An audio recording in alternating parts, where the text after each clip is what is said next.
வணக்கம்.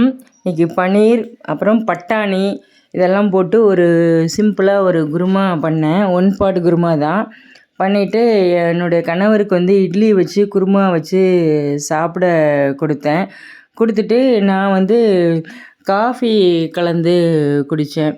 பன்னீர் குருமா ஒன் பாட்டு நல்லாயிருக்கும், டேஸ்ட்டாக இருக்கும். இதில் கரம் மசாலா இதெல்லாம் வேணால் எக்ஸ்ட்ரா சேர்த்துக்கலாம். நான் கொஞ்சம் ஹோல் கரம் மசாலா தாளித்தேன், அவ்வளோதான். கசூரி மேத்தி, கொத்தமல்லி இதெல்லாம் போட்டு எடுத்தேன். அதுதான் நல்லா இருந்துச்சு. இட்லிக்கே நல்லா இருந்துச்சு. அவருக்கு சப்பாத்தி அவ்வளோவா பிடிக்காது.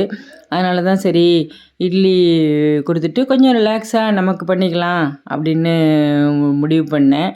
அப்புறம் மூடி வச்சுட்டு காஃபி கலந்து குடிச்சிட்டு அதுக்கப்புறம் தான் குளிக்க போனேன்.